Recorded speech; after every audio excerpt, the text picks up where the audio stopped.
On October 14, 2025, the icy skies over western Russia began to shake. What radar operators thought was a blizzard was actually a Ukrainian strike force on the move. A swarm of Bayraktar TB-2 and Ram-2 drones guided by artificial intelligence and bitter winter winds. From a command center near Dnipro, Ukrainian officers had a clear mission: sever the artery that powered the entire Russian front. Their target was a massive fuel and power complex that pumped nearly 1 million gallons of diesel fuel a day and generated more than 300 megawatts of electricity for the Bryansk region. For Russia, it was the vital pulse of the war effort. For Ukraine, it was a single button that could plunge the entire front into silence. As the storm intensified, the HIMARS launchers fired in perfect sequence to blind Russian radar while the drones dove into the freezing air, their engines whispering like ghosts in the snow. This operation was more than just an attack. It was a test of precision, courage, and intelligence versus arrogance and routine. If you want to know how one night changed the rhythm of modern warfare, subscribe now and let me know where are you watching tonight. At 11:47 p.m., the night hung heavy over a frozen supply corridor, and Ukraine set its sights with one clear purpose. The mission was simple on paper and devastating in effect: sever the artery that fed a 100-mile front. The objective was a cluster of fuel depots and a switchyard that moved nearly 1 million gallons of diesel each day and pushed 300 megawatts into regional grids. Take that node offline and whole brigades could go quiet. Strategically, this was not about spectacle. It was about logistics, the way a surgeon thinks about a single artery. Cut it, and the front line's heartbeat stutters.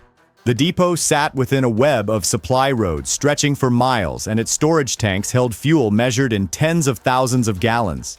Its loss would ripple. Fuel convoys stalled on frozen roads, generators dead, command centers operating on borrowed battery life.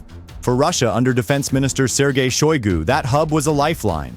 For Ukraine, it was a lever that could change the map of a battle overnight. This is arithmetic with human faces. If you were deciding in Kiev, would you press for disruption that risks civilian hardship?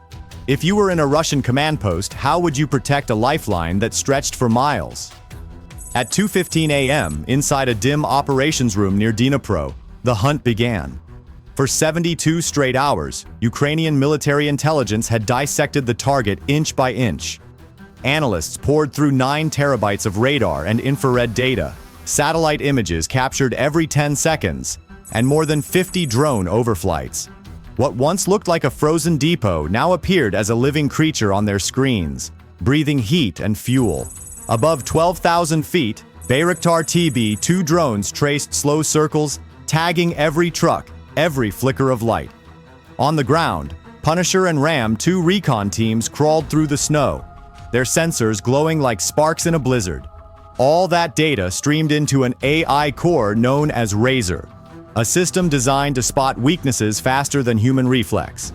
Then it appeared a 30-minute gap in radar coverage just before sunrise when grid calibration caused interference. A hole in the armor, born from routine. It was patience turned into precision, silence shaped into power. If you were in that control room, would you wait for that perfect window or strike before dawn broke the illusion of safety? At 3:02 a.m., the snow over western Russia stopped falling and started listening. 400 miles away, the strike began. Ukraine did not send a storm of rockets. It sent precision, algorithms, and intent. First came the HIMARS batteries firing at 2,200 miles per hour. Each rocket was not meant to destroy, but to blind. The GPS-guided warheads hit radar towers and relay stations with surgical accuracy, cutting power and scrambling communications across an 8-mile radius. In less than 2 minutes, bunker screens flickered from static to black. The defense grid was no longer watching, it was guessing. Above 12,000 feet, Bayraktar TB-2 drones drifted in quiet circles, sending live images to the control center. The data fed into a combat AI core called Razor, built to react faster than a blink. It calculated wind speeds of 40 miles per hour, temperatures at 10 degrees below zero, and radar distortion from snow and ice. It did not panic. It adapted. Then came the second wave. Ram-2 loitering munitions and FPV strike teams launched from the border. Flying low at 200 miles per hour, they hugged the ground so tight that radar beams skipped over them like waves missing a stone. Each carried a 25-pound charge, small enough to fit in a pack yet smart enough to hit a single relay tower. Russian air defense systems S-400, Pantsir, and Tor M2 opened fire with missiles that cost millions of dollars each. The math was absurd: a $2 million missile chasing a $20,000 drone. On radar, the attackers looked like static in a snowstorm. To the operators, it felt like trying to hit mosquitoes with a hammer: loud, costly, and hopeless. For every drone lost, two slipped through. They were not flying in straight lines. They were surfing the wind, making micro-adjustments every half second. Engineers compared the movement to a school of fish twisting through the current, fluid and impossible to lock. By 3:40 a.m., the storm itself had become an ally. The cold bent radar beams and blurred infrared sensors until machine heat blended with the frost. One technician later said the sky itself was lying. The drones reached the perimeter at dawn. They were not designed to flatten everything. They were designed to unplug the brain. Transformers, fuel pumps, command relays, each struck with precision. Within 7 minutes, more than 70% of the regional grid went dark.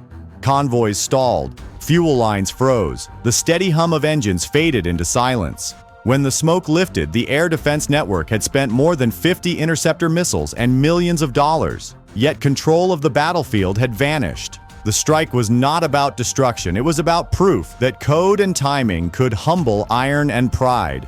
So tell me, if you were sitting at that radar console watching ghosts tear through your defenses, would you still trust missiles or start fearing silence and math? At 4:11 a.m., the Russian command centers burst back to life. The silence that had held for almost an hour broke into alarms, radio chatter, and voices fighting through static. The regional commander called for eyes in the sky, and minutes later, an A-50U early warning aircraft climbed to 30,000 feet, scanning a 1,000-mile circle through the storm, searching for what ground radar could no longer see. Below, S-400 launchers and Pantsir S-1 batteries switched to full manual control. Their operators flooded the air with radar beams and thermal scans. The enemy was not a column or a tank, it was a heat trail, faint and erratic like fireflies in a blizzard.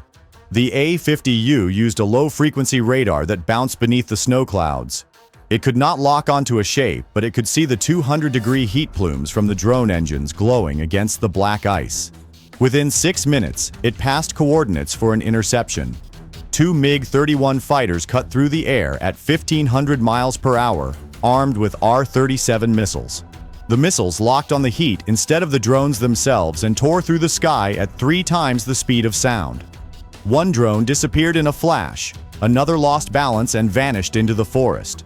For a few seconds, Russian monitors flickered with relief, but the Ukrainian control team had predicted that loss.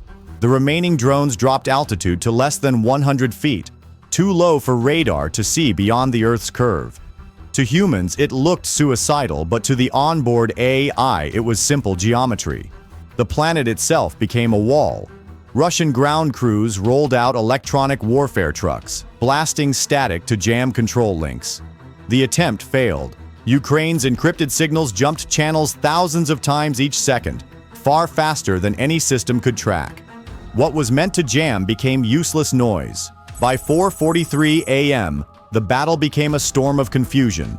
Missiles cut across the sky, tracer rounds tore holes in the clouds, and the cold air magnified every explosion until the horizon flashed like lightning.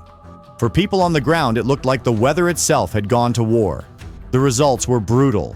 Dozens of missiles worth millions of dollars hit nothing but snow. Every failed shot drained fuel, batteries, and morale. Inside the command bunker, operators' hands trembled, radar screens overheated, and voices cracked as they shouted coordinates no one could confirm.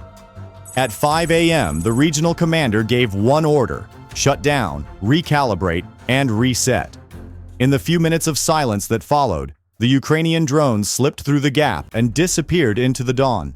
It was no longer about power or numbers. It was about endurance and logic. If you were inside that bunker watching your radar fade to white, would you still believe in missiles, or start fearing the quiet that replaced them? At 5:23 a.m., The horizon over the Bryansk corridor glowed faint orange, not from sunrise, but from something deliberate. The Ukrainian drones had reached their mark. One after another, they descended toward the massive fuel depot and the power switch yard that fed the Western Front. Each carried a 25-pound shaped charge timed to explode a fraction of a second after impact. In an instant, the sky flashed white and the shockwave rolled across the plain. The first detonation split a 1 million-gallon storage tank, sending a column of fire climbing 400 feet into the air. The second struck the grid's main transformer, cutting more than 300 megawatts from the regional supply. Lights went dark across 6 cities and fuel convoys stopped cold. In less than 3 minutes, the depot that once powered Russia's war effort had become a crater 200 feet wide. By 5:40 a.m., the chain reaction spread. Power to communication hubs failed. Command centers switched to generators that lasted barely an hour. Artillery crews along the front went silent without radar support. A T-90 tank group near Kursk halted for lack of fuel. Logistics collapsed like a frozen river cracking under weight. Satellite scans confirmed the impact. More than 400,000 civilians lost power that morning. Fuel stations ran dry. Train lines stopped mid-route, and digital networks fell quiet. What began as a handful of drones ended as a blackout stretching over 3 regions. Russia's response was disbelief.